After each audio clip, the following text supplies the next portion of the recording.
Perfect. All right. Well, so we'll spend the next 30 minutes talking about TV today in the digital age and how you can achieve success and drive effectiveness in today's TV landscape. TV has transformed more in the last 5 years than in the previous 50. And to fully understand this transformation, I'm going to walk you through some findings from a recent piece of research we conducted at Finecast called Thinking Inside the Box. And this is to enable us to get a bit of a better understanding of how the viewer relationship with TV has evolved to what it is today. We then have Sam Taylor, Head of Group Commercial and Performance Marketing at Direct Line Group, and he'll go further in depth of how to use TV in the new normal digital age and showcase a powerful example of a total TV approach. And finally, we've got Christian Claxton, who's Head of Engagement at Finecast, and he's going to walk us through how we advance TV transformation today to make sure we're all on the front foot for what's to come. So, what is TV? 60% of our survey respondents felt that what they consider to be TV has changed in the past 5 years. And we can see broadcast video on demand is seen by most as TV, largely because of the ties to the broadcasters, which are historically part of a viewer's understanding of what television is. And it's interesting to note that BVOD is even more established in the minds of 18 to 24-year-olds, with 8 in 10 considering it to be TV. Subscription video on demand really sits completely in the middle. Interestingly, some people describe Netflix as being its own entity. So if you're watching Netflix, you're watching Netflix. And this might perhaps explain why it isn't considered to be TV by so many. It's worth noting this is pre-COVID. So the survey that was taken, so we know that Netflix saw 16 million people create accounts in the first 3 months of the year. So potentially this could look very different again if we were to conduct the same survey today. And at the other end of the scale, we have online video, which small percentages consider to be TV, mainly indexing towards younger viewers. So what else is changing in TV and why does it matter? Well, the viewing experience has changed dramatically. Control is in the hands of the viewer. We know that we can watch whatever content we want, whenever we want and wherever we want. And people are expecting and want this flexibility and variety in the content they are consuming. Also, the more you have, the more you want. So the appetite for TV is more than ever. 85% of our respondents viewed linear at least once a week and 60% for BVOD. Also, the TV screen is still a very important part of the household today. 85% said that they will continue to always have a TV at home. Then there's youth fragmentation to consider. 16 to 34s are using the full range of TV more widely and are more likely to be using SVOD and YouTube weekly. And their attention is in high demand for both content and advertising. And this new world of TV means the traditional value enhanced of TV advertising is more at risk. People feel perhaps bombarded and annoyed by advertising, and in a more fragmented world of TV and video, capturing attention is harder. So this chart shows that people are turning to these different types of TV and video for different things, and there's a wide variety of viewing moments, which presents unique advertising opportunities and context for marketers. BVOD is less so about passing the time or to have on in the background compared to linear, for example, so perhaps more of a considered viewing experience. And when we look at online video, we can see again from the list here a different hierarchy of need states fulfilled. So people are going to this environment more to be informed or to learn something in particular. And so it's important for us to understand these specific drivers of your audience and how they're using TV in order to tailor the best approach to those viewing moments and that unique context of viewing. So basically what we're saying is not all viewing is equal. Also, trust in advertising came up as a major issue, and in a nationally representative poll, half of people told us they didn't trust any key media channels. And we can see how that sense of mistrust increases across the generations. TV was comparatively the most trusted core media channel, with 3 in 4 BVOD viewers stating they trust the content in that environment. So without further ado, that was a very quick intro to Thinking Inside the Box. You can find more information on our website about the full research project. But for now, I'm going to hand over to Christian, who's going to tell you a bit more about how you can use TV effectively in today's digital age. Over to you. Thank you very much, Emily. So one of the big questions that we asked ourselves at the start of the year was, how should we use TV in the new normal digital age? And I guess firstly, just some context here. So, with GroupN and its clients, our clients love TV. Globally, we invest billions on our clients' behalf, thanks to the fact that it's by far the most effective long-term brand building channel. And actually, it's not too shabby in sort of the short-term sales activation arena as well. However, for the past decade and the general direction of travel is that TV is changing, how it's distributed, how it's viewed, etc. We only have to look to the UK and to look at some of the big trends that we're seeing across the TV ecosystem. 50% of UK households now have connected TV sets, set-top boxes, or OTT. During COVID, we saw a 71% year-on-year increase in streaming and on-demand. And Ubiquity, back end of last year, with the Mind the Gap analysis, provided some directional stats in terms of the continued decline in linear. So by 2025, adults 25-54 would decline by more than 21%. 16 to 34s would decline by over 50% by 2025 in terms of viewing. So viewing is changing. And where those people are leaving linear, they're going into more on-demand environments. And sad to say, they're not all commercial video on demand platforms or environments. It's increasingly within or behind paywalls as well in terms of subscription-based VOD. So the transformation that TV is going through at the moment makes it infinitely more complex for clients to navigate and understand. So we took a step back at the start of this year and we partnered really closely with Mediacom to really help develop and equip ourselves with an AV planning USP, which will help inform you, our clients' investments decision. And really that USP starts with an understanding.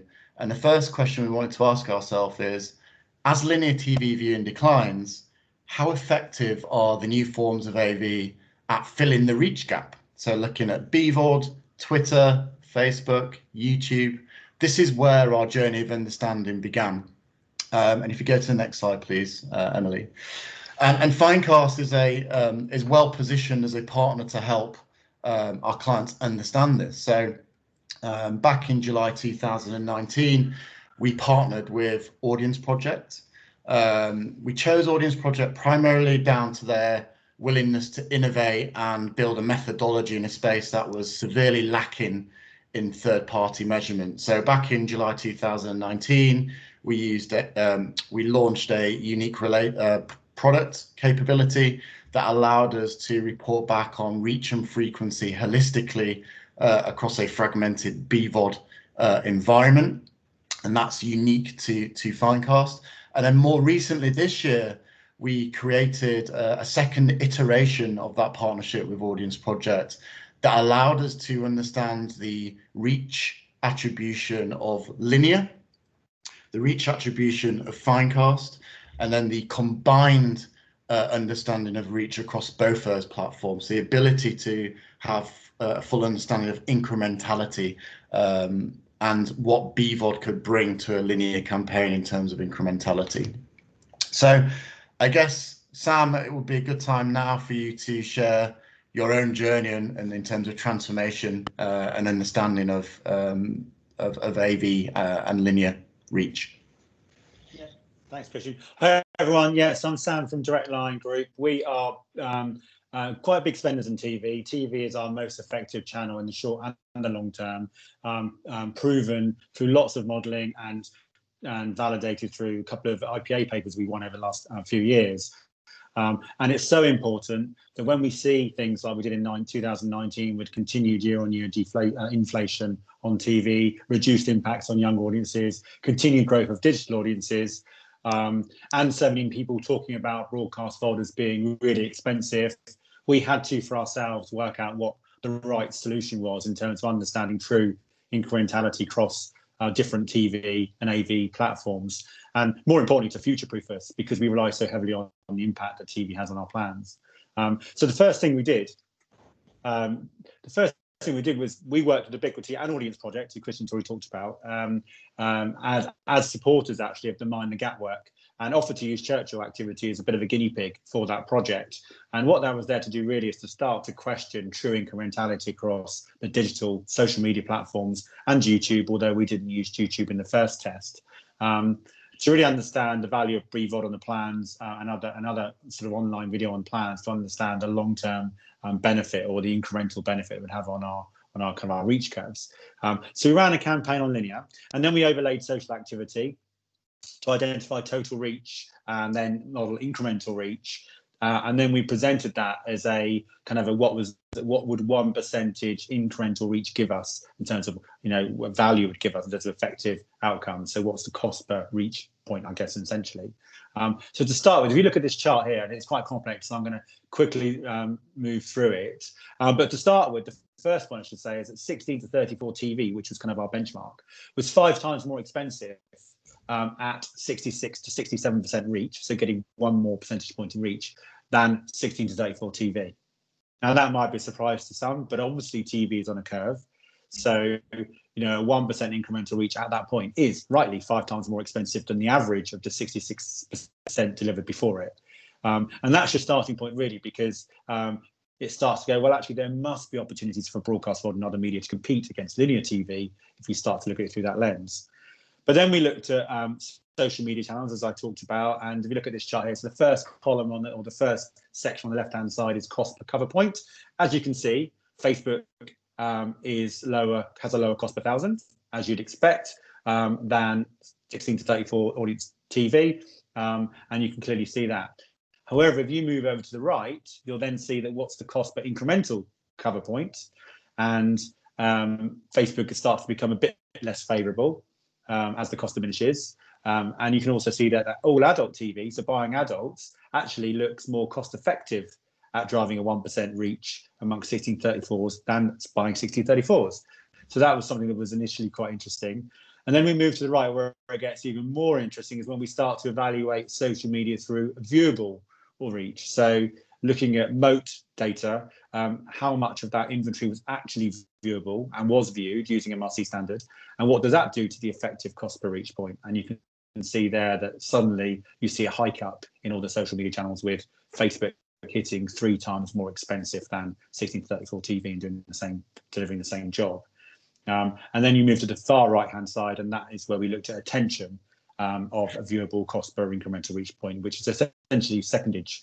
So if you think TV has an average of 14 seconds eyeballs, and then you take the viewership of the social channels, like 6 seconds for Facebook, whatever, and you multiply and look at what the value is there. As you can see, Facebook suddenly is now becoming 4 times more expensive. Spotify 7 times, Twitter nearly 4 times. Yet TV for adults is still looking more cost effective. So that was a great piece of work that we did. But what we really wanted to do going through this process was to identify the impact of VOD on this comparison. So relative to TV, how good is VOD at driving effective, unique, viewable reach? So that was when we turned to Finecast and said, look, can you help us? And having already worked with Audience Project, we joined all the dots and came up with a test where we could really look at that as a challenge. So if you skip to the next slide, if you skip on one, we'll go, just going to turn to the time, we're going to move forward quickly on this. So the results are really promising. So broadcast VOD drove incremental reach. No surprise probably to most people in the room. So adult linear reached 70%. Finecast, as a sort of proxy for VOD, delivered 8.8% reach, which when deduped was an incremental 3.2%. You can see it on the left-hand side. On the right-hand side, against 16 to 34 adults, we reached 49% with an incremental 6.3% for VOD. So you can see it's a kind of good start where we saw some really good incremental reach. But did this additional reach on VOD cost us more or less than extending linear, which is the kind of big exam question? Because on the TV curve, you'd expect there to be a role to play. So that's what we wanted to look at. The question being, would we be better off delivering some of that combined reach, which on the left-hand side is 73%, and on the right-hand side is 55%. Could it be better off delivering some of that combined reach by reducing linear and actually increasing VOD? So we can skip to the next slide. So now we're looking at costs. So the incremental 3.2% of reach that I talked about just now, achieved by VOD, would have cost 5.4% less than achieving the same reach on linear. So you're now starting to see the real cost benefit of pivoting spend at a certain reach point and driving on VOD. So VOD was actually more cost effective per reach point when we hit 60% on linear. So 60% 1+. At that point, VOD, in terms of cost per reach point, was more effective than linear. And then if you look at the right-hand side, where the cost of incremental reach was 22% benefit on using VOD versus linear. So that's where you really start to see the younger audiences playing out there. And actually would have been more cost effective per reach point from day one of the campaign if we'd have launched on broadcast VOD. However, we wouldn't have done that because obviously we're talking about effectiveness, not cost, and there's not enough scale yet in the broadcast VOD channels to deliver that reach that you would need to deliver your campaign targets. So in a world where there was a single currency to measure and trade total TV, you can start to see how different decisions might be made around platform mix of linear, VOD, and maybe other channels to improve your overall AV or total TV effectiveness. Then we thought we'd have a look at, well, what does that mean in a world where we're seeing more and more younger audiences move or impacts move away from linear TV? So it's obviously well talked about that there's a diminishing kind of level of younger impacts on linear. So we thought it'd be interesting to explore that. So using that well sort of published audience projection data, we looked at the increased incremental reach broadcast VOD gave us over linear as projected a year from now. So looking at 2021 impacts. For adults, the sort of 5.4% saving that we just proved we would have made using VOD relative to linear actually increases to 22.3% to deliver that same reach. And then for 1634s, if you just build that slide, the 22%, the 12.9% extends to 32.1%. So you're seeing, as you know, in the next couple of years, as we see more and more impacts moving from linear of that younger audience, it's going to be more and more powerful and more effective to invest your money on broadcast VOD. So it's something that we all know, but it's just really something that no one's really been able to prove. So what we're starting to prove now is that broadcast VOD really does have a role to play if you're trying to deliver campaign effectiveness for your TV spend. So then lastly, what we then did is said, well, if we were to spend money on VOD and then we compare that to the data in the first chart, how does that compare to social? And this is quite astounding. So in fact, when delivering a 1% uplift at 70% 1+, which is what is behind this chart, in viewable incremental reach, Facebook is more than 20 times more expensive to deliver that audience than VOD, broadcast VOD. And that improves slightly for 1634s, as you'd expect. And these are relatively hot to press, so we yet to index this against what we had in the first slide, but we will do that to compare against TV, because what we expect to see that is obviously in certain parts on the TV reach curve, it's going to be, absolutely the right thing to do to pivot your spend and invest on VOD, and maybe not even consider some of those social platforms until you're reaching excess of 80-90% reach if you need it. So what does that mean going forward for us? Firstly, we're continuing the same test, but with YouTube impressions. So that's something we're already in the process of doing. So we can compare linear, broadcast VOD, social, and YouTube all in the same piece of work. And then we're also exploring the opportunity to work with Ozone to do the same for credible kind of news online channels as well. And then secondly, we're taking the results from all the tests and building our own reach curve simulators.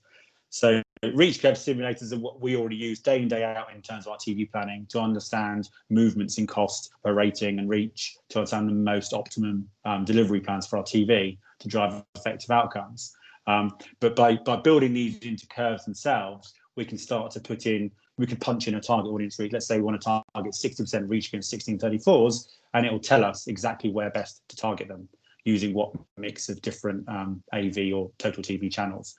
And not only that, but if we saw an increase in cost per rating on linear, we could punch that in and it would tell us where the curve will change and then where best to invest in broadcast VOD. And then the third thing is we're using those curves to demonstrate why flexibility in TV trading is so important. Because if you could, in a world where you could measure those curves and you could measure them in real time, we'd be able to look at, well, where are we actually reaching household reach at this current moment in time relative to our targets? And would we, on that basis, pivot our spend, maybe even in real time, using moving money into VOD or AdSmart even to drive effectiveness? And then imagine then if you could only buy those households that you'd missed in your linear. So you're only buying true incremental reach. And my belief is with this work that, that we're going to drive more revenue into TV. TV will be even more of a force to be reckoned with against all of the kind of the conversations that are happening around reduced linear reach. And I think that high tide will float all boats within the TV market. Quick whistle stop. Hopefully everyone got that and kept up with it. Back to you, Christian.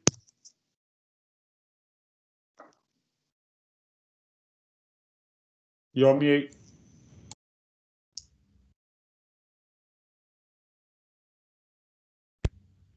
I'm on mute. Sorry. There you go. I was just saying thank you. I think you're asking some seriously big questions of the industry there in terms of how we move forward, and I think it's the right time to be asking some of these things as technology, data, and measurement starts to catch up with viewing.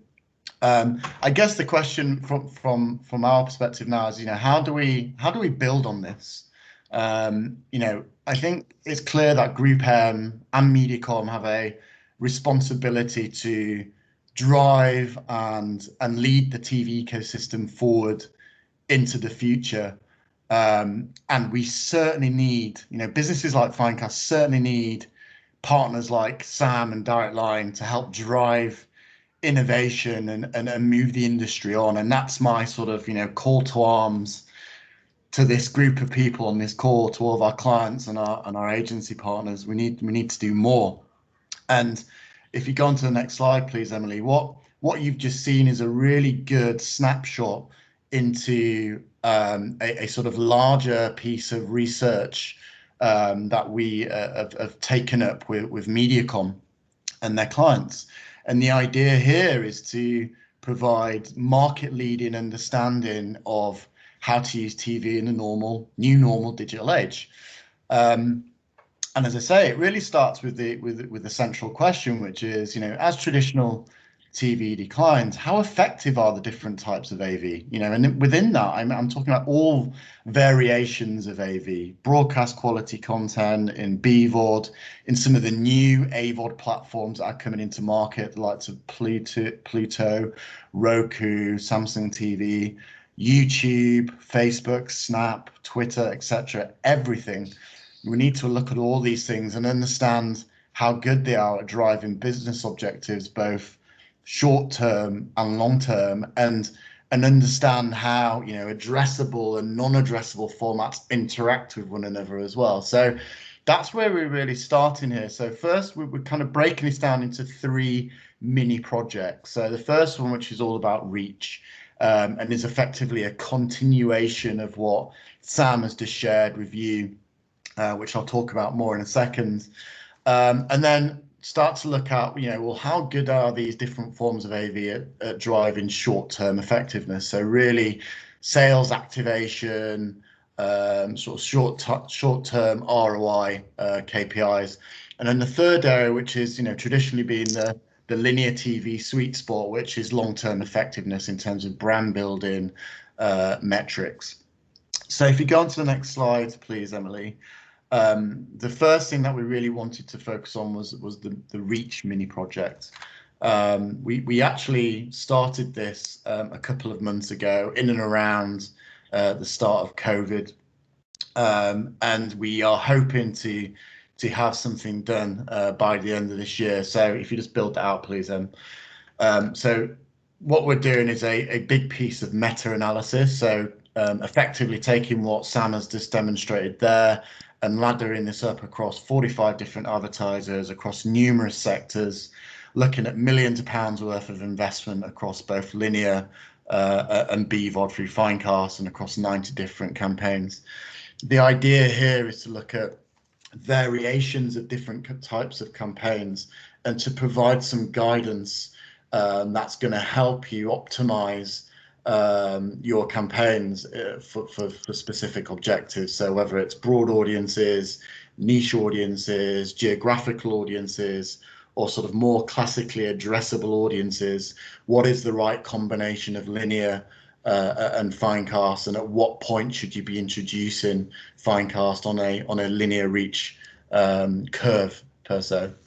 And there'll be instances where there might be high recommendations where Finecast might not be the right thing for you. So it's about giving some objective planning USP that doesn't exist in the market, but also having a system that allows you to activate this, that no other agency holding groups are able to do so as well.